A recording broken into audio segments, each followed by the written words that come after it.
take two. Hope all is well, and I'm sure you're delighted we're back. After an interminable take one, which will spare you. I hadn't really thought this through at all, and also I'm conscious, I feel like it's almost too soon to be recording. Look, let's just start now and see where we get, right? Oh, and now the connection is very poor. It must be because of the weather here, so your voice is scrambly, but I'll let you know if I need you to repeat stuff. What a great start. Okay, at least the Guinness is tasting good here, so. It's going to be an absolute triumph. Podcasting awards. Pop this into the podcasting awards, yeah. Yeah. Not the greatest submission ever. Okay, I'm ready. You go ahead. Get the intro. Okay, so, yes, right. Okay.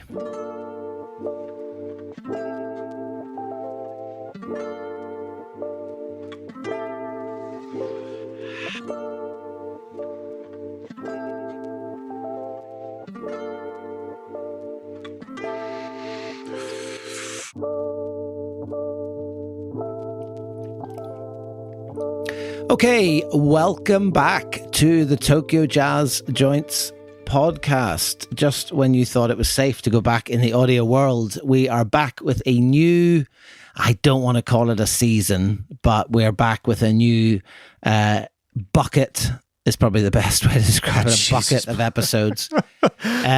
Please go back to season. I was going to say raft, but bucket, I think, is, based on the quality of the initial attempt to record here, I'd say bucket is about the right level of quality. But anyway, we're back with a load of episodes. We've got nearly, I think, about 20 episodes. And like those terrible streamers that hooked us in, telling you could watch whatever you wanted, whenever you wanted, and then decided to drop an episode every week once they got you hooked in, we are going to be dropping these episodes fortnightly, which in English means every 2 weeks. So this is the first episode of 20. And if you're any good at maths, that'll take you to about 40 weeks. And who knows, by that time, James, we may be reunited. How are you? I am excited to get back to potting, my man. You should be here because it definitely felt the last week. I was like, where's Philip? I mean, I've got other jazz places on the list still to go to. And I was like, I can't be going out there around by myself. But no, I will soldier on and get all the good information. But I'm great, surviving and this will be very dated by the time people listen, but a crazy weekend of both typhoons and earthquakes here in Japan. So maybe you did get out just in time. Well, you say that, but I've had my own trouble. So this is the second instance, and it seems fitting for the first episode. This is the second instance of topless Tokyo Jazz Joints because it is very, very hot in Belfast. And in fact, I had to sleep on the sofa last night, so my back is killing me because Penny, the dog, Jazz dog, she was panting so much and so consistently that neither of us could sleep. So the kind of result, and if there's vets listening, please don't come back at me, but this seemed to work. I had a large Descendants t-shirt, which was soaked in cold water, and we took her downstairs. I slept on the sofa and draped this cold, wet Descendants t-shirt over her back, and she seemed to go to sleep. But it's like I've left Japan and I've left the heat and humidity, and I've come here where we have almost comparable heat and humidity, but without any of the infrastructure that allows you to live a normal life. So you're just sitting, sweating constantly, and it's not very pleasant, frankly. Well, all I can say about that, Philip, is a wise man named Homer Simpson once said to his son, "Oh, it's the hottest summer of your life so far." So better get used to it, even up in Northern Europe. I mean, I know. We shouldn't even joke. It's jobs. Yeah, I was chatting with a friend of mine in France, and who was saying that, literally none of the houses in their town have air conditioning. Like none of them. And it's people. You can't be inside. You can't go outside. It's just, it's absolutely horrendous. But well, look, if you're listening in the future, and I don't mean 30 years, because who knows if we'll all be here in that time, and if we are, you're probably a lot hotter than we are right now. But just to set the scene, so it's June 2026. And I've just come back from a trip, which I'm going to just take out the little side trip to Seoul in Korea, and for me at least was a 19-day trip, so 19 days of jazz joints of all incredible quality and all amazing stories, and some days more packed than others, but 19 full days. And obviously, James, you accompanied me for a good chunk of that trip, and that is the trip that we're going to be recounting in perhaps more detail than anyone asked for over the next 19 or 20 episodes. And I am really looking forward to it. I can't believe that it's only been a week. Since, in fact, it's literally not even a week, because we got back after a 14, it was unfortunately coming back was not so pleasant, 14 and a half hour flight from Tokyo to London. And then we had to sort of bum around Heathrow for a few hours to get back to Belfast. So we got back about, I think it was about sort of maybe 9:30, 10 p.m. on Saturday. So it's actually only a week today, or not even quite a week today, that we got back. And it feels like I've been back for a long time already. And I just keep thinking every so often, I've been like listening to some of the records I bought and just trying to sort of mentally put myself back into some of those incredible places that we got to visit over the last few weeks. So I can't wait to get cracking on it. Oh, same on, man. I was recording my own long delayed OK Jazz podcast early this morning. Spare the audience the other audio adventures and technical adventures that happened with that. But even just a quick recap to my audience of why I've been away for a while. And it was, Philip was back and we were out and around here, there, and everywhere. And as I was describing, I was thinking like, God damn, we went to a lot of places on this trip, So yeah, absolutely ready to get into it. 20 episodes seems like a lot, but I mean, we pretty much can just run through those in a couple weeks at our current pace, don't you think? Yeah, well, look, I mean, I sort of did a little bit. I haven't done more precise calculations, but I think by final count in those 19 days, I got to 55 joints. A couple were unfortunately closed. A couple or a handful that I'd been to before. One of them I just went because why wouldn't you go? And it was a nice place to meet someone for a drink. But I think probably I haven't added up exactly, but somewhere certainly over the 40 mark in terms of new places to visit and photograph. So I'd say productive trip would be an understatement. And everybody keeps saying to me, "Oh, how was your holiday?" And my first thought is, I mean, it wasn't really a holiday in the traditional sense. And I think that the only reason it feels that way a little bit is obviously because as soon as you get back, you're back on the cold coffee, the melon pan, you speak the language, you know how to get around. Everything is a lot easier than when you go to a country that you're not familiar with.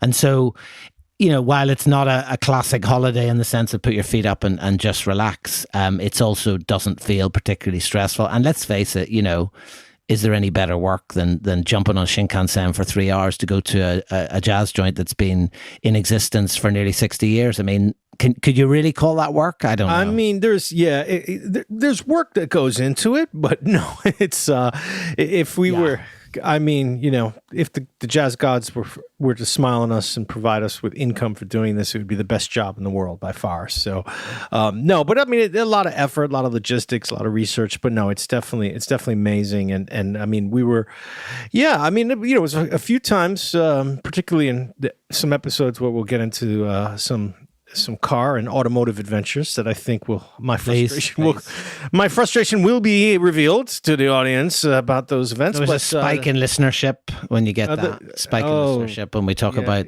audio adventures that you bring in. That's where you bring in the car people. You bring in the petrol car heads. Talk. They're like, with the new car talk. Want to hear about this tiny Japanese suburban car that you rented for one day? Anyway, look, let's dive straight into day one. So I arrived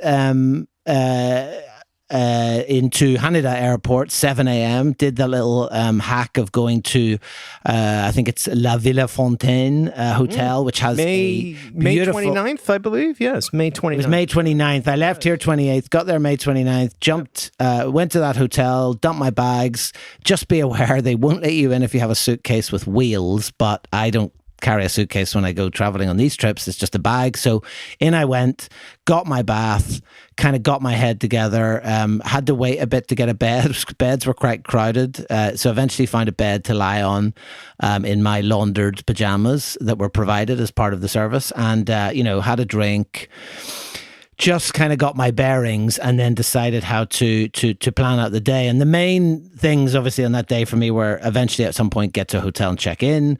Also try to stay awake and not die from jet lag during that first day.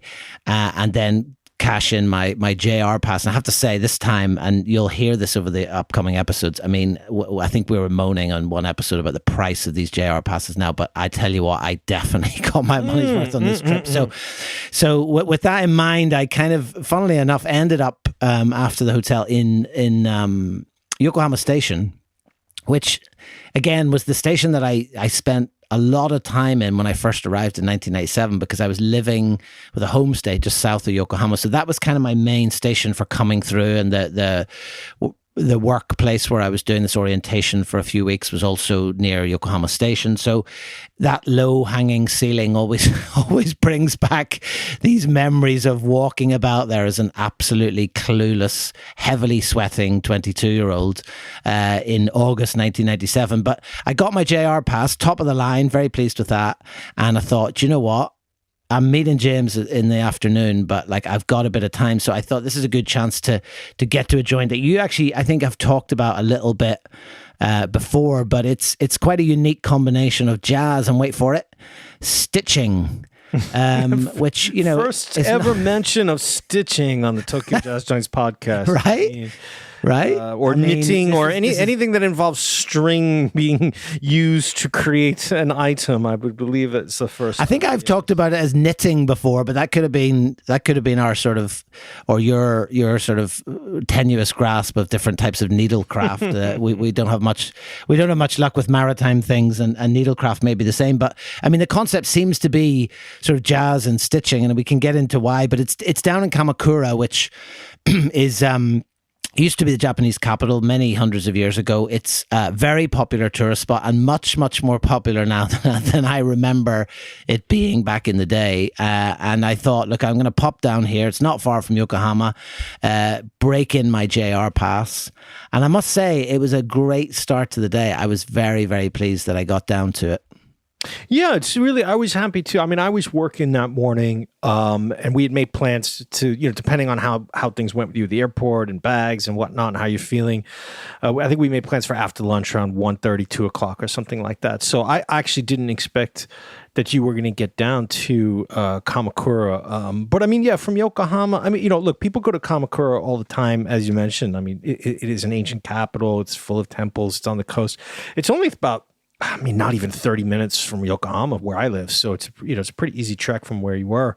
But I mean, yeah, the crowds these days there are just very unpleasant. But the last time, so yeah, Philip, I think it was during that weird COVID lockdown of like 2021. So it would have been about 5 years ago that I went to Izumi.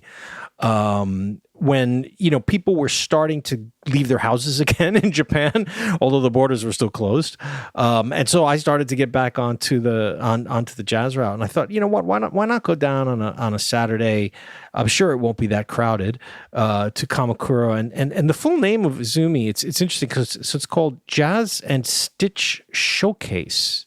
Yeah, I was just looking at that photo. So, I was like, just let's give it its full billing.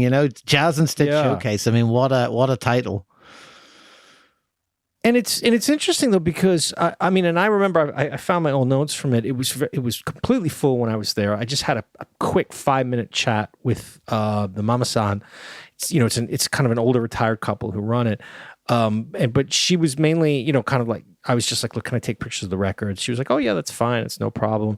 And then I happened to notice all the embroidery, and I don't want to undersell it, because it is among the more unique things I think we've seen in any jazz key. I mean, they've knitted album covers, classic jazz not album knitted, covers. Not knitted. It's not. I don't think they're knitted. I mean, she said that they do them themselves, though. They do them themselves. Yeah, but it's not knitting. I think What's you're the giving difference a false between impression. What is the difference between stitching and knitting? These are thread made. If you have a hole, like if the seam of your jacket comes undone, you don't knit it together, you stitch it together, right? So like it's done with sort of like needle. It's like needle and thread, right? So it's a bit like what's that thing you see people doing it a lot in like sort of Jane Austen adaptations? It's that kind of like what's the word for it? It's like embroidery. Like you have this kind of grid thing, and you put the needle in and out like that. I can't for the life of me remember what the name of it is, but they make these, and they have them all displayed in front of the speakers. They make these gorgeous coasters, right? With I tell you what, they're closer to. They're closer to like a kind of a stitched patch that you buy, to put on a jacket. We used to buy like patches for bands and things like that, right? It's that kind of really tight stitching, but they're unbelievable, the detail, and they have all these classic jazz album covers. All, I don't know when you were there, but when I was there, unless they'd only got started, but by the time I got there, they had this complete row of these coasters right across the front of the speakers and below the TV screen. And, they had like Blue Train, they got Sonny Rollins, Johnny Griffin, Wynton Kelly, and Sonny Clark, Cool Strutting. They're all these different album covers. The Sonny Clark, it's the Sonny Clark that I remember because it's an album that you see all the time in Jazz Kisa. Right? Always, yeah. All the time. It's just a classic in Japan. And then, but I remember looking at it, and then I have it in my notes. It was like, wait, there's something wrong about that. Like, you know what I mean? Like, I couldn't quite see it, and my eyes aren't great anyway with glasses. And I was like, why does that look a little funky, And then when I went closer and I was just like, oh, wow, it's fabric, By the way, okay, just because it's so riveting, knitting versus sewing is just a different approach about the, when you're knitting, you're creating fabric. When you're sewing, you're joining fabrics together. So let's say that they're sewing. Yeah, but you knit. But when you knit, you generally knit with wool. That's my point. It's generally wool, right? Having never sat with any pile of yarn, I have no idea if you're only knitting with wool or not. Well, we don't know what are they using? What was the fabric they were using for these albums? I mean, you can't touch them. And I'm assuming you didn't have a chance to get into that with her because it was very crowded. No, I wish I had. Now I haven't listened to this, but I think it's called needlepoint. But basically, I mean, it's very tightly done. I wonder even is it done because like some of these badges now are made on kind of machines, like so they're still hand done. But I wonder, are they done? Like you kind of put in like a digital thing. God, this is dull. Okay. Anyway, it's fascinating though because on their website, they have a gallery page, right? Which I've just opened. Yes. And I was like, okay, there'll be some information there, right, about it. And I've opened it, and the gallery is just pictures of the cafe and the records and the equipment, and there's none of the embroidery at all. So it's like, oh, that's well. They also have yeah, I mean, they had a couple of cushion covers too. So they had Relaxing with the Miles Davis Quintet. They have this on like a cushion cover too. And actually, I was tempted. I assume that some of them are for sale. You see, they had this thing on the shelf. Well, actually, let's just go back because just for context, some of these places, a lot of the places that I went to on my own, just for the sake of listeners, we haven't talked about them deliberately because we want to talk about them on the podcast. So it's straight away you said about this Mama-san, because actually when I went in, it was the old guy. And I'd had already had kind of a weird experience to start with. So I'd gone to Komeda Coffee to get some breakfast, right? So I was sitting there having my big thick toast with azuki jam and a black coffee, and I was happy as Larry, charging my phone. I was like, I'm going to wait till he opens, then I'm going to head round the corner. And then, anyone who's lived in Japan will recognize this sort of someone at the table beside you kind of looking at you more than is normal. And you're thinking, oh God, it's going to have to be a conversation. And at this point, like I'm fairly tired, right? Which is, understandable. And I'm thinking, I just don't know if I'm up for small talk. Anyway, this guy starts talking to me. He's like, oh, are you do you live here? And I'm like, oh, well, no. And then, then straight away you're into the whole explanation. And then it was like, why are you in Kamakura? So then I had to explain, and then I had to talk about the whole Tokyo Jazz Joints thing. And then as it turns out, he was a photographer. So we got chatting about that. And I was like, oh, what kind of photography do you do? And he's like, oh, I mostly do estee, sort of aesthetic salons. So he does this kind of promotional photograph for them. And like he was a lovely guy. Like I don't know how old. I mean, in the end, we connected on Instagram. He goes by not ASAP with a P, but ASAC with a K. ASAC Rocky. So that was kind of an interesting steal from a more famous celebrity. But anyway, so he was kind of like, "Yep, this is what I do," and oh, that's really interesting. And then he said, "Oh, why are you in Kamakura?" And I said, "Well, I'm going to this jazz place." He said, "Oh, I never heard of this place. Can I come with you?" And straight away you're like, "Oh, like I don't know. I don't want to say no, but also I'm like, is this going to mess up? Like it's sometimes it's tricky enough, right? When you're going into somewhere and you've got like bags, and you're trying to explain what you're doing and all this, and then like someone else is with you, and it's like, sorry, are you together? And like, what is this? Is this like a thing? And so I was like, yeah. And then he kind of sort of dialed it back to like, oh, well, look, where's the place? And like, I'll pop in if I can, right? So then the time came for me to leave. So I said, oh, well, look, I'll maybe see you later, anyway, thinking, right, okay, fine, whatever.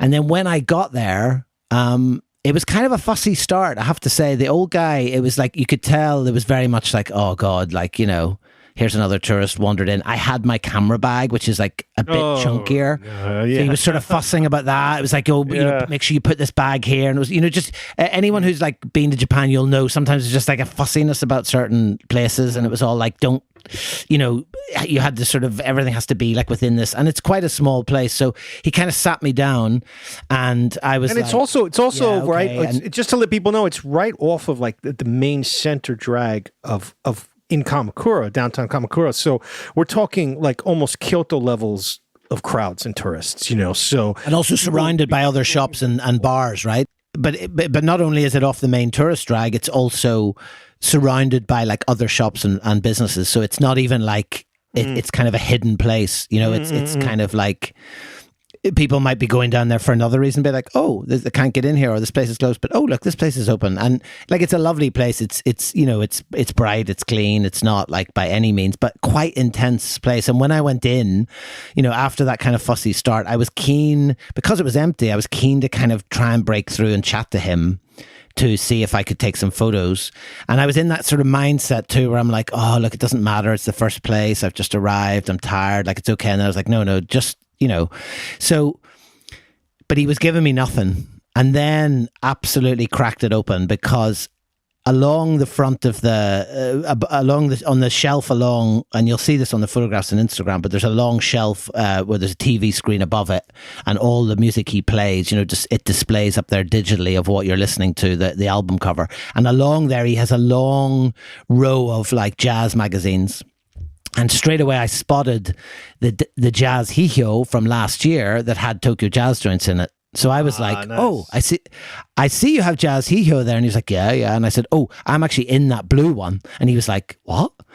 So then he got that out. And that, of course, again, like we've seen so many times, that was kind of the sort of tin opener, we cracked the lid off there, and it was like, and then he was kind of a bit like, I wouldn't say warm, but he definitely warmed up. And again, he sort of, obviously it was all in Japanese. So he was kind of like, oh, this is obviously like not some randomer, like this is a kind of serious thing or whatever. So straight away then, it's like, could I take some photos? He's like, oh yeah, no problem, no problem. So I took a few photos, and then lo and behold, my friend arrived. He genuinely came. That's cool. So this guy I'd met in the coffee, he turned up. That's great. And then it was like one of those ones too where I'm like, oh, is this going to be like messy? Because then he got his camera out and started taking photographs of me taking photographs. And then I thought, oh, this master's going to be one of these guys who, is like, I'm sorry. Like, what is all this? Like, could you guys get the hell out of here? Like, yeah. No, he wasn't in the end. He just, he sort of actually chatted to him. And this young Japanese guy, like, he was thrilled by this. He was like, this is amazing. Like, I didn't know this place was here. I live in Kamakura, blah, blah, blah. I'll definitely come back. So it was actually quite a nice kind of, quite a nice sort of end to the whole thing. And it was a really nice way to kick off. And I had to obviously go not quite soon. I mean, I had a good hour there, but I had to come and meet you. But I'm just looking through my photos, and I think one thing that's really interesting, I feel like I wouldn't probably post this photograph, but it just really made me think, because we've seen this, and there's one place that we're going to be talking about in an upcoming episode where the guy was definitely doing the same thing. But if you ever notice, like when you're in, a jazz kisa in particular, and you see some of these old guys putting on records or music, and they're often writing. And what they're actually writing, and I have this photograph, which is basically they're kind of making a manual note of what they played. And it's really fascinating because, he has this, it's scribbled on this piece of paper, but he has the date, and then he has the records that he plays and the tracks that he played, and just keeping this manual record of all the music that they play. I just think it's such an interesting thing, because you sort of think, well, who's it for or what's it for? But like, for whatever reason, there is this. I get the feeling. I mean, look, like you said, we've seen that a lot, and I get the feeling like in a place like Izumi, which, I mean, he has got a lot of records and CDs, but it seems very systematic. Like you mentioned that he's got the Apple like monitor, what's playing, and everything is very, very, it's a very tidy cafe. It was spotless. I have it written in the notes. I have spotless underlined.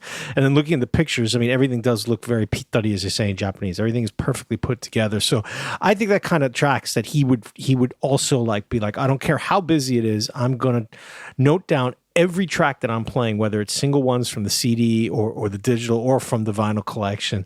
And I mean, I was really excited because again, on the website, I was like, oh, wow, he does a blog, because I know that they're on Twitter. I think it may be, it's the wife who does the Instagram, but I opened up the blog, and the last entry was January 2020. So clearly COVID must have put a stop to any blog entries, because it looked like he was, she, they were like, they were doing like their album choices of the month or the week or whatever, and it was like, okay, that's pretty cool. But they seem to stop that. But they do have a presence on Twitter, and it's just like Jazz Underbar Showcase, and it's mostly just like the schedule and what albums they played today or whatever. It looks like a couple of days ago it was Oscar Peterson and Thelonious Monk. They're doing a piano series. So, they seem to be online, and they seem to be sort of tracking what they're playing. But it's funny because I again, Kamakura is really close to, I mean, I can get down there in 45 minutes door to door to Izumi. And I've even chatted with them online a couple times, but I just haven't been back. I think, again, because I tend to avoid places like that, especially during the non-winter seasons, because they're just too crowded. I mean, you can barely walk outside of Kamakura Station. I don't know if it was like that for you at the time of day you were there on a Friday. Probably would have picked up a little bit more later in the afternoon, but I mean, it's kind of funny because, like I remember, obviously Kamakura has always been a popular tourist spot, but it was very noticeable on that side in particular. And I mean, I got there and obviously was like quite tired. It was also quite sunny, and you're sort of, you're just like walking behind people like matcha ice creams, and you're like, oh my god, like get out of the way. But like basically, I think I timed it well, because obviously when I got there was no one there, so I got in just after he opened, so it was perfect timing in that sense. And I'm really glad. It was a great way to kick off. I was just so pleased, because I thought, I could have just hung around Yokohama Station and sort of killed a couple hours. And there's no worse feeling like than when you're jet lagged like that and you're kind of just trying to put time in. So like always on these trips, particularly the first couple of days, like having that schedule and having that purpose really helps you like push through it. And he played mostly, he's a big fan of this Mulgrew Miller. There's a lot of his records up, and also then Freddie Red seemed to be his two kind of go-tos. He a lot of the records he had displayed, and actually some of the ones he played as well, were those two artists. But yeah, I mean, it was a great way to kick it off. And then I said my goodbyes to both the owner and my new friend. And then I headed off to meet you for the great reunion. Where did we renew our friendship? Well, again, starting on, it's interesting. We started and ended this trip on my home turf in beautiful Portside, Yokohama. But we went to a place that a little bit of a mysterious background. So, Philip, before you were coming over, like always, we were going through the list. We were planning this place, that place, traveling here, there. And then I was going through my list of new places or places that maybe aren't new, but we hadn't been. And I discovered, and I do apologize because it's someone, I can't remember exactly who, but Japanese guy that I follow on Twitter who always tweets about jazz keys. It's not our friend Bose, it's someone else. But he had put something up about a new place in Tobei, next to Tobei Station in Yokohama, that had just opened, a small jazz keys. And I was like, wait a second, that is very, very close to where I live. How can I not have heard about it? And then I realized it's probably because, well, one reason is that Tobei Station is right between Yokohama and then Hinonicho, where I get off to go to Downbeat. So it's a station that I've passed by, 500 times and never gotten off there. But there's another mystery about it. The place is called Som, and it is the first floor of a really old Japanese Showa era, like tiny urban house. I think it was built sometime in the late 50s. So I was like, okay, I'm gonna go down there. This was about 2 weeks before you came. I don't know if you remember when I texted you, because I was really excited. I finished up work early. I went down there around 3:30 because it says that they close early at 4:30. And, oh, okay, it's closed. That's unfortunate. Go up to the window and I see the calendar, and this was in early May, and they were only open 5 days within a calendar month with no explanation at all. Okay, it was just that they've got a printed out calendar with the white boxes and the date, and they've got a little maru, the little circle sign in Japan, which means okay, right, on like 5 of the days, and every other day they're closed. And the opening hours, I think, are only like 10:30 to 4:30. And I was like, all right, this is extremely odd. And at the time, I didn't see or I didn't know that they had an Instagram page. So I was like, all right, I'm already quite intrigued about this joint because people had raved about it. So I checked the dates and I was like, oh, great. It works out that it's the 29th and you're going to be arriving. And I said, all right, well, let's do it. That's going to be our first joint together. And so we met up. I think you got there, though, a little bit before me, and luckily snagged a seat because I was shocked to walk in and find pretty much every seat taken. Oh, busy spot. Very busy spot. It was really jumping. I mean, like the whole time we were there, it was just people. And I would say 90%. Female customer base. I mean, and young. I mean, under 35, which is unusual for the yeah. I think now, having done a bit of reading about Som, I think it makes little sense. So the first thing is that there was a long article in the Living Yokohama magazine about it. A little bit after it opened. So whoever the journalist is that sort of goes around Yokohama checking like little cafes and places to drink, right. Wrote an article about it and said, oh, it's a self-renovated old house. Like the young couple, we should say Som Coffee is the name. It seems to be a young couple who sort of did it themselves. And redid and did all the interior, and it's a really nicely laid out room. It's sort of it's a very low ceiling, a lot of wood. They've got albums on the wall, the usual stuff, but they sort of like redid it themselves. It feels very, very homey. And it's sort of advertised as like a little coffee relaxed hideaway for, a refined sort of cafe jazz time, which is an interesting word, like that such a young couple would use the word, come have a refined cafe experience. It's like, I wouldn't really describe it as that. I mean, it is a proper jazz place. They were playing records when we were there. You say that, but I'm just looking at one photo there, and the table next to us had a very lovely, and I'm going to say embroidered, lace tablecloth. So just to get back to the theme of stitching, but yeah, so I mean and actually a lace curtain as well into the kitchen. So the very slow to arrive pastry or parfait or pudding or whatever it was that people had that were ordering. I mean, it looked very elaborate. Now, you, of course, being you, Philip, it was just so good to see you again, to know that you hadn't changed one bit, because I could see it on your face how irritated you were getting about how long it was taking for the coffee to come. Here I'm just going to say this, right? Okay, so I've got very minimal notes, partly because I was too busy giving you presents, but we'll come to that. But I've got 3 notes. One says hipster bilingual vibe in Noge. I know it's not quite Noge, but warm wood full of couples with pudding. and then small window with Technics deck. So that's my notes on it. But I mean, to me, it's very much in that kind of Ella and Louis vibe. Now, obviously, the inside is very different, but it is a gorgeous old wooden house. Very kind of rickety, I would say. Probably not a lot of chance in an earthquake, but it was like a memory lane for me because I used to go. In fact, before you arrived, I had a little wander around to see if I could find it. I used to go to a chiropractor there in the first or second year that I was in Yokohama because I taught in a school very, very close to there. So I would the area felt really, really familiar. And it's a strange area because it's kind of like there's the train tracks and a couple of big roads and a lot of residential houses, but some like really old kind of buildings like this one.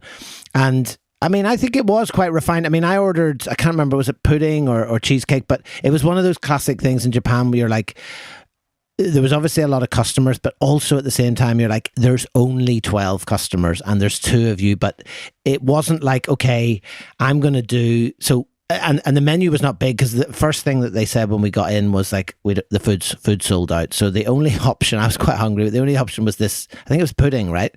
And I could see through this beautiful lace curtain her preparing the desserts. And instead of sort of like, okay, well, 3 people have ordered pudding, so I'm going to do 3 puddings. It was like one ticket at a time. So like if we'd ordered 2 coffees and 2 puddings, we were getting that. And even though the person at the next table had also ordered the same, they weren't getting it until we had got ours. And then it was like back to reset each time. So when you're hungry and kind of jet lagged and a little bit hot, you're just like, oh, come on. Like, it's not, like you're just literally tipping a pudding into a dish, you know. It's I would add your own personal quirks as well into that. But yes, it's definitely a place that you're not going to go in if you need a lot. I mean, they were slow. To be fair, look, it only opened a couple months ago. It's the 2 of them. I don't know if they're a couple or not. We didn't really have time to chat because, as you mentioned, they were so, especially the young lady seemed to be running back and forth constantly with these dishes of pastries and puddings and whatnot. And then, he was in the kitchen doing whatever and then changing the records. But a really nice place to, I mean, if you're in Yokohama, highly recommend it. You're going to need to check, again, because we didn't have a chance to talk, I don't know what it is. And Philip, our first breaking news of the new season. Are you excited or what? First bit of breaking news. You ready for it? I'll say yes. Some Coffee. I'm just opening their Instagram page. I hadn't seen it for a while. And it says, so it's Rokugatsu Eigyo Isai. So after June, they will be taking a break for a couple of months.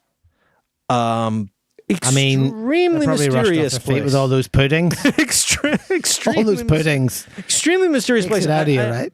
Also not sure why they seem to have 2 simultaneous Instagram pages. One is Some Coffee Kominka, and the other is Some Coffee Records. It seems like our man there's a bit of a hip-hop fan as well because he had a hip-hop day just the other day on a Sunday, which is interesting. I'm going to have to go back and get the full story. I feel like we're a little bit sort of lacking in our full details about Kominka, but it's a great spot. It's beautiful. Amazing for a place that just opened. They've got 5,500 followers on Instagram, and they only follow their other page. So very, very curious. I guess that article in the magazine and some of I can see from people who follow them and comment, there's a lot of Yokohama people on here. So obviously the news is spread around, and maybe they're going to try to, make that into a regular spot, for people's jazz kiss hops. Yeah. But unique, really unique and a good start to the day, I think. Good start to the day. I'd say if you're going to go, first of all, check if it's open, and then I would call your order ahead in good time. I'd say about 3 stops away. Pop a little message through there, say, I'm having the pudding and the coffee, and I'd like them together, ideally, and I'll be there in 10. So anyway, look, yeah, like you say, really nice place to start. And again, also, I suppose, kind of encouraging to see, young people opening these places. It's probably a bit of an evolution from, the classic jazz kisa. Like you say, there's hip hop, there's, nice food. The customer base is quite different. It's non-smoking, but yeah, really, really interesting place. And then from one wooden experience, from one wooden experience to another because we went not now, too be careful. far. Be careful there. Be careful there. To the absolutely, and I mean, I cannot. I still think about this place now because I mean, we just talked about how beautiful, and you'll see from the photos how beautiful Somme Coffee was, and Shelter People, which is the next place that we went to, is equally beautiful. However, you cannot imagine. And I mean, genuinely, you cannot imagine, although you can look at the photograph if you're on Instagram, the contrast between the absolute Zen-like beauty, like the temple-like beauty and minimalism of Shelter People next to the absolutely dingy mental corridor that leads towards it in the basement of an old building in Yokohama. Like the contrast couldn't be more stark, right? Oh, it is absolutely nuts. I went to Shelter People the first time about 4 years ago. And yeah, it's a shame. I mean, because we kind of, it's like we talked about on the show before sometimes. Like, it's like, oh yeah, we'll go there. It's so close. We'll always go there together. It's not a problem. Let's go off to the countryside. You know what I mean? But it was sort of like we hadn't done Yokohama together in a while. So this time. No, and it's been on the list for a while. Like the name's been sort of, taunting me for the last couple of years. Yeah. And I had gone there and, I was kind of introduced to it because the owner, Yamada-san, he is part of a jazz DJ crew called Baker's Mood that I think several people listening to the pod today know who Baker's Mood are. They're about 4 or 5 guys, and they play like classic 50s and 60s jazz various nights, particularly Bar Stereo and Takdana Baba. So Yamada-san, he's a member of that crew. He used to work I think in IT, but he opened a place in 2021. And like you said, so first of all, the building it's in that sort of like weird back streets part of Kannai, between Kannai and Noge. That, for lack of a better word, is kind of the sleazy part of downtown Yokohama. Okay, a lot of girls bars, a lot of hostess bars, a lot of even dirtier places. And this building is, I mean, this is one of the dingiest, oldest Showa buildings left in all of Yokohama. I mean, it is just filthy when you walk in and go down the steps into that basement. It smells like it's 100 years old down there. But he's took one of these tiny little counter bars, and Philip, I mean, I don't think tiny even gets across how small Shelter People is. I mean, I think you can fit 6 in there, but I would find it very crowded with 6 people at that counter.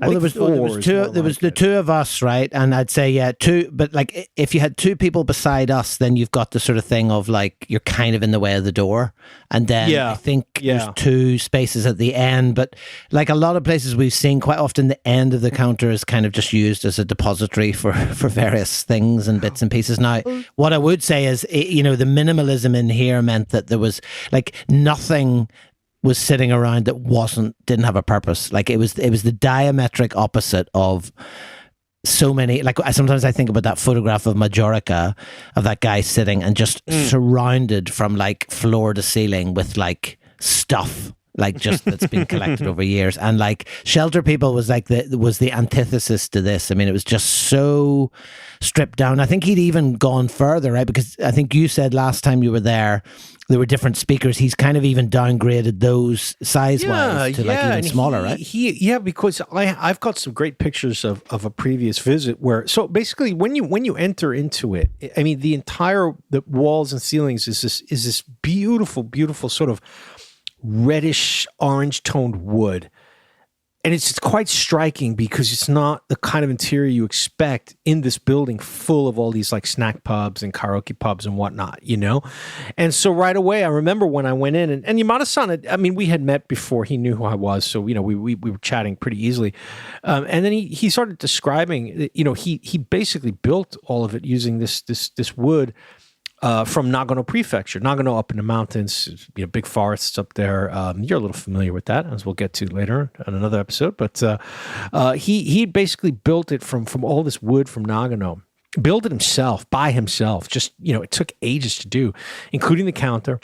And because he said he wanted to give it this kind of like warm vibe. He was. I remember him speaking very, very beautifully and eloquently. In a way that I'm not used to being a city slicker myself, the way people talk about the forest. I mean, he was talking about the forest, man. when he talked about how he went about the process of selecting the wood and the properties of the wood and the feeling that it gives, the sound that it gives, the smell, the texture, all of this stuff. I've got in the notes here lots of forest and wood talk. Not sure I understand everything. Probably wouldn't understand even in English. But that gives you an idea of so how committed he was to creating this space. And I remember when I did visit, so you mentioned now the counter was completely spare. Even the walls were spare. When I was there, he had a couple pictures up, and he also had a couple of wooden, kind of wooden sculptures from. Honestly, Philip, they reminded me of the kind of things you see in the U.S., when you're in some of the areas where the Native Americans live. Some of the carvings that you see. This is what it looked like, and he said, "Oh, this is a traditional thing up in Nagano Prefecture." He really liked it. And he brought it, and I thought those were really cool. I took a bunch of pictures of those, but all of that's gone now. So the place is completely spare. He's just got the 2 speakers, the record player in the corner. And I mean, it doesn't really have much on the menu either. I think we had a ginger ale. He didn't even have any beer left. Well, there's one small framed photograph up on the wall, which I think is of the forest or his home area, hometown area, like a sort of a picture of nature. It's not like a town or anything like that. So that's the only kind of thing. And then there's just a couple of tiny hooks to put the record on. There is actually just a really little, just look at the photos here, there's a tiny little it looks to me like it's some sort of, our specialist knowledge in so many areas is lacking, but it looks like some sort of deer type animal with antlers, and it's a tiny little sculpture just sitting on a wooden base. But again, everything was like that. It's just And for the majority of the time that we were there, he just was brewing coffee. He was hand grinding beans, then he was just brewing up the coffee, I don't know. It's just one of those places. You're just sitting here thinking, it's just insane that this place is here and this man is here at whatever time it was. Let me just see. It was 3:27. So it was 3:30. On the afternoon, I think it was a Friday afternoon, just sitting here in this wooden box, essentially brewing coffee.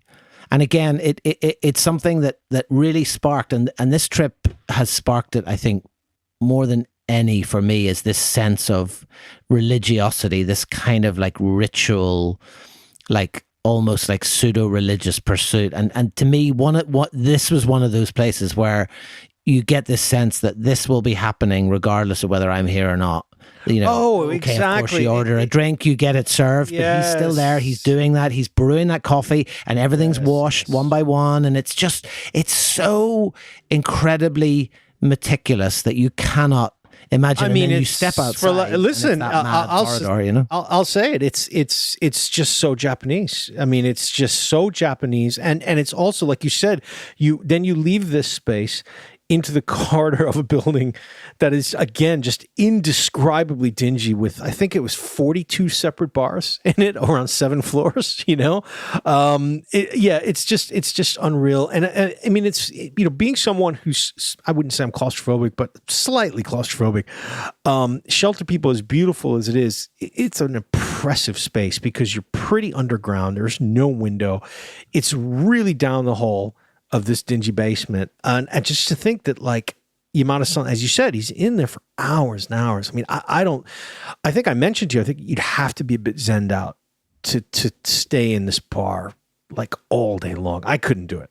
There's no way I could do it. Yeah, I mean, I'd start to freak out. You could almost argue that is, maybe that's how you get through it in that sense, right? You just kind of keeping yourself busy. There's just so little distraction. I mean, the only other thing was a phone. He had the phone sitting on the counter charging. But just to give you a sense as well, it's funny, I took a photograph. We've talked about these kind of buildings before, but just I know you love a weird name, but I mean, all the bars that are down this basement. So there's a new open, which is again that kind of thing you get in Japan. It's called a one coin bar, which is basically it's 500 yen and karaoke is free, right? But there's a couple of places, and you'll see this on the photograph if you have a look on Instagram on the carousel. But there's one called Spider, which I'll just send you now, James. But like, it looks like if a child in kind of primary, elementary school designed a superhero, that's what it would look like. Yes, I remember that sign. Yes. Right. And the other one, and James, I know you love this. I'm going to just direct you to it. But the other one that has to be mentioned is way ahead of its time, because it's called X. But not only is it X, its tagline is, and wait for it, Golden Love. Now, you can only imagine what goes on in Golden Love. I mean, who knows? I really... And there was that pair of... Do you remember the pair of sort of high heels sitting on top of the air conditioning unit? One of the... Yes. It was like... That's right. Oh, it's a. That's actually Spider. That was Spider. So maybe you have to wear those to enter. Who knows? Maybe it's a dress up. Crazy building. I don't know. Absolutely crazy building, and I mean, again, only in Japan type of place. Especially because, like, I think sometimes when you're in other countries, I would say in other Asian countries have the density that urban Japan has, and you have places with all those kind of bars, but they're all maybe pretty similar in tone or style.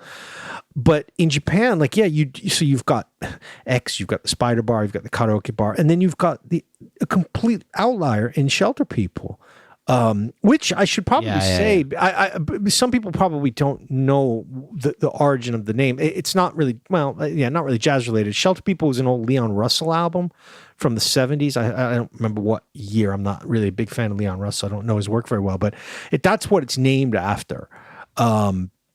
And I think that's maybe one reason on the sign outside, it says Shelter People, but I believe it also says Jazz Cafe, because if you're a classic rock dude, of which there are obviously a cajillion in Japan, you might be like, oh, cool, a little rock cafe, and then you walk in and, he's playing Grant Green, which made me very happy.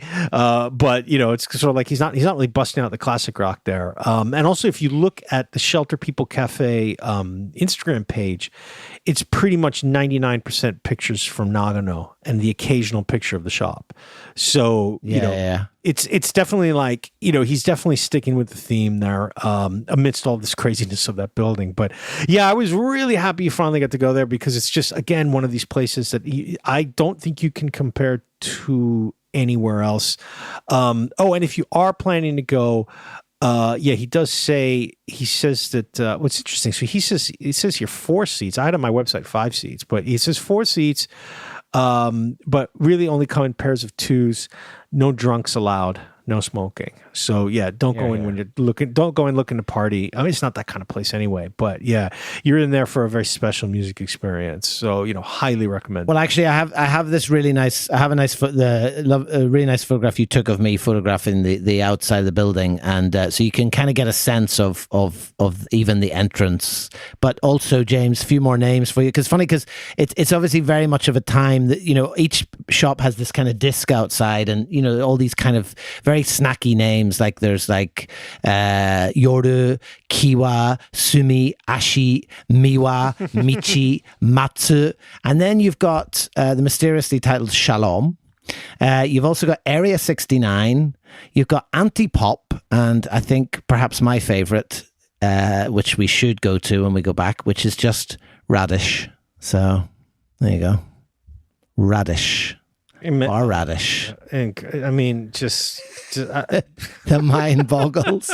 The mind boggles. Anyway, it could literally be anything, And I think also, I mean, we're actually recording on the day that Doug is kind of having its final session. And closing. Yes, we are. Yes, for good, as far as we know. But it just makes me think, the reason for Doug closing is that the building is being torn down and rebuilt, because as we've talked about endlessly, a lot of Japanese buildings are not really built to last. They're built for a certain period of time. And looking at this picture and looking at the much newer building next door, you also think, like, when the day comes for a building like that, you've got, what's that, 4, 8, you've got 32 bars in that building, which we'll just have to find another place to open up, and it is kind of a shame, because there's something that will never be replaced when those kind of buildings go, because you're not going to build somewhere like that again. It's very much of its time. No, you're not. And it's funny because when I was reading a little bit about the previous joint about Som, which is, we should say, was in Tobe Eki. It's a little bit separate from the Noge area, but Noge being one of our home bases with Downbeat. The article was saying that Noge has 673 separate establishments. And it's so funny. Maybe I've been in Japan too long. I actually was thinking, wait, that's it? I'm sure there's more than that. And then I had to take a step back and think, wait a second. This is one neighborhood. Okay. You want to come and live here where there's like two, It's not the whole city. It's one neighborhood that you can walk around, and there's more than 670 places to have a drink and a bite of all different varieties. So the density in Japan and of these buildings is crazy. So you would hope that if they close, they can open somewhere else, but as a customer, you at least you've always got another place around the corner that you can go to. So yeah. Well, look, we did part ways there, sadly, but really hit the ground running. Still no sleep at this point, and already been to 3 places, and actually just being a complete glutton for punishment, or just completely seduced by these places. I discovered once I got to my hotel that I had inadvertently booked a place literally, and I mean literally, around the corner, like one corner from the wonderful Incas, which we've talked about on a previous episode. So we're not going to go into that in too much detail, but distinctive, not least because it's basically the whole room is entirely black, including the speakers. And the only color is the kind of light off the amp and the gold sort of coffee cups that are up on the shelf. But like, it was lovely just to pop in there for an hour. I thought, I can't not go in and say hello, particularly being so close. And actually it was actually kind of a different experience again, because his wife was there at the time. Oh, wow. Okay. I didn't know that. Yeah. And so we actually got chatting. In fact, there was one other customer. So I came in and, played the game as ever, and, just sat there quietly. And funny enough, then when that customer left, we got chatting, the 3 of us, and had a great old chat. Lots of chat about Dairy Girls, which you still has finally made it onto your to watch list. But yeah, and actually, funny enough, I did go back in before I left, purely for the purposes of giving him a Japanese copy of Tokyo Jazz Joint's book. But also, in the interim period, I'd gotten Julie to bring me a couple of key rings. So they both now have a key ring that says, "I'm a Dairy Girl." So if you've been to Incas and you know that owner and you know the kind of music he plays, if you go in and you feel intimidated, I want you to remember that in his pocket he has a key ring that says, "I'm a Dairy Girl," and that should help dissipate any of. I mean, this is one of those tricks, when you. This is a guy.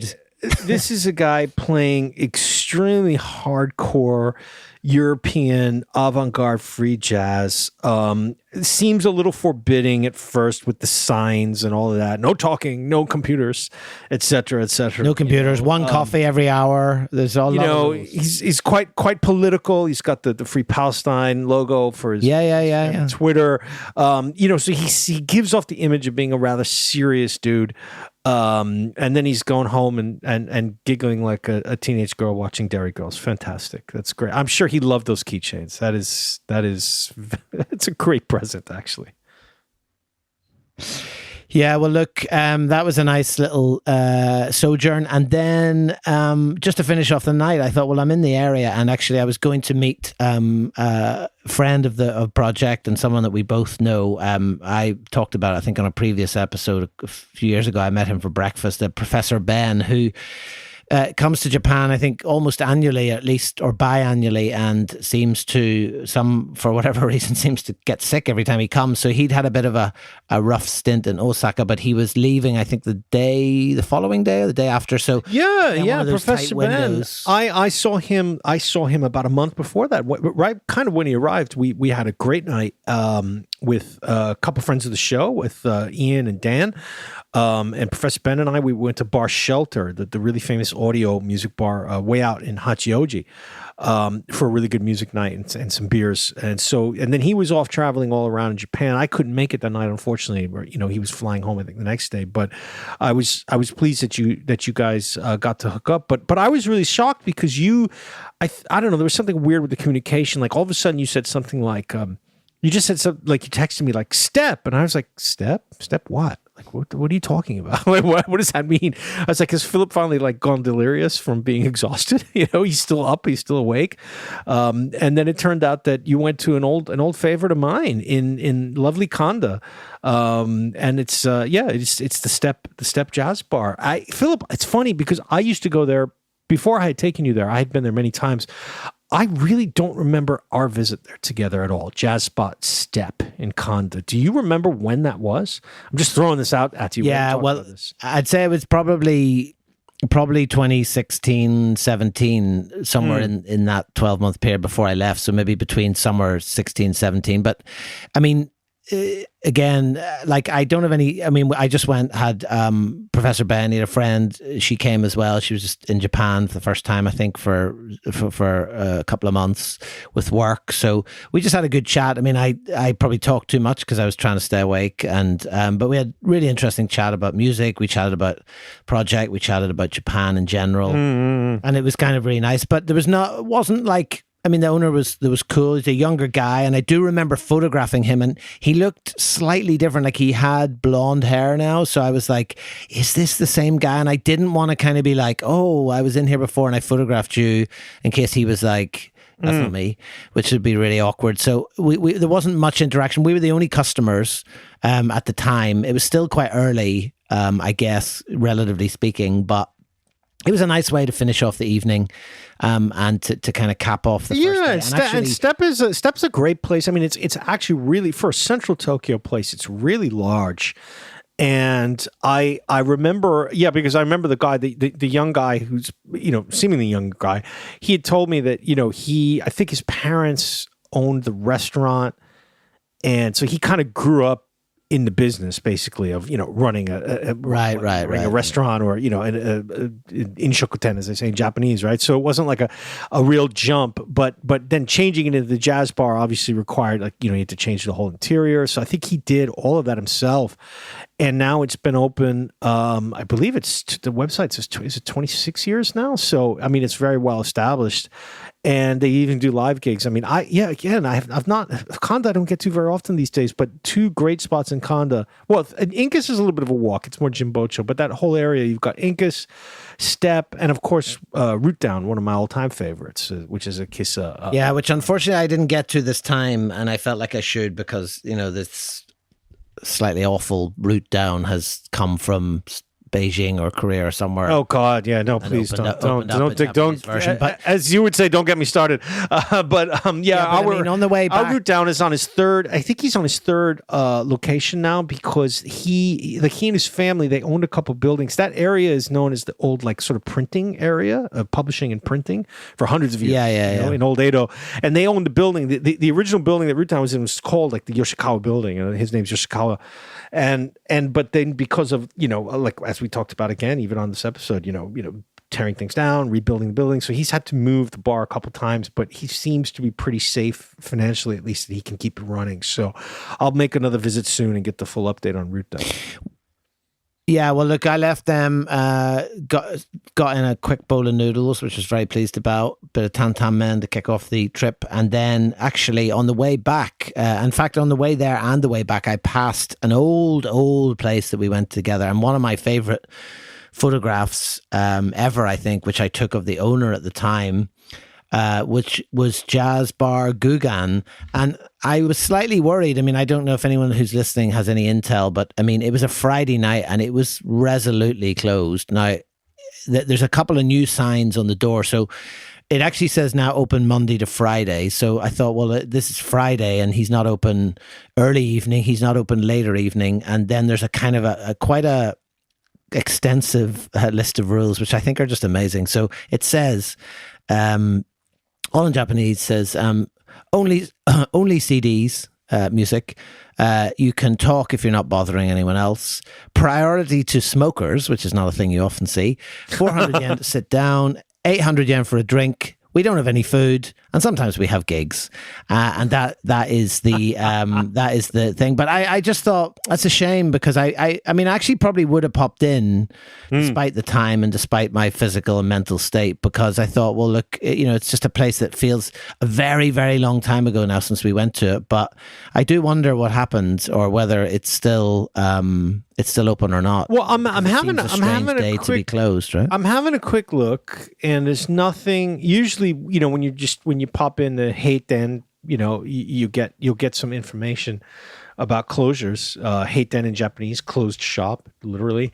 Not seeing anything, and I think it might have just been one. Look, but remember, Guggen, legendarily, he's the guy whose opening hours are sometime in the early evening, and closing hours is sometime in the late evening. So he's very, very flexible. Philip, you undersold it. Like, literally looking right now at the master's face in one of the original Tokyo Jazz Joints postcards, which I have laminated above my desk. Back when Tokyo Jazz Joints trinkets and gear was like such a unique thing, that I was so excited. I mean, obviously there's been so many of them now, I'm over it, but that's one of my treasures up there. So yeah, Guggen, I haven't been there in years. I have to go back. Well, if anyone knows and you're listening, do let us know. But look, we better wrap things up, because despite everything, we've managed to dribble on for an hour and 6 minutes, and probably about 26 minutes that is sort of needlecraft related chat. But listen, still, I think it's a long one to kick off. I think a lot of our fans are going to be interested in the subtle differences between knitting, sewing, and crocheting. Crocheting? How do you pronounce it? Crocheting. Is that a proper pronunciation, or is that one of your weird British pronunciations? Crocheting. I've heard it all now. Crocheting? I feel like I'm jet lagged again. Anyway, so we're going to pick up things in episode 112, or better known as 112, which, when you say it, sounds absolutely insane that there's that many episodes. But yeah, episode 112, because that was my first day in Tokyo, and then I headed off for a solo day and night, and then we reconvened the following day after yes, that. So cannot wait for this. Of mad joints to talk about. Can't wait for some of these stories coming up, because we are just getting started. Philip, you get out of here. Go enjoy the live Doug thing. I forgot to sign up for it, but I might just pop in and join you as well, because to pay respects. And just quickly before we log off, yes, regarding Doug, somebody posted, there's so many things going around online about Doug closing worldwide, but somebody posted a great picture of the master of a place that you and I went to, of Jazz Street 52 in Kitakami. And it was when he was a young guy, and he's sort of it's just a little bit blurry. It's hard to see, but I was just like, oh my God, we know that guy, and just like the tentacles of the reach of Doug spread through the entire Japanese jazz keisu world. So can you send me that post? I saw that post earlier, and I can't find it now, but there was a couple of really nice photographs as well of Nakadaira-san when he was very young. So if you find that post, send it to me, will you? Will do. All right. Listen, good to talk to you. Great to be back on the mic. And we will pick it up in a couple of weeks' time with day 2. And I can't wait. You bet, buddy. Talk to you soon. Bye.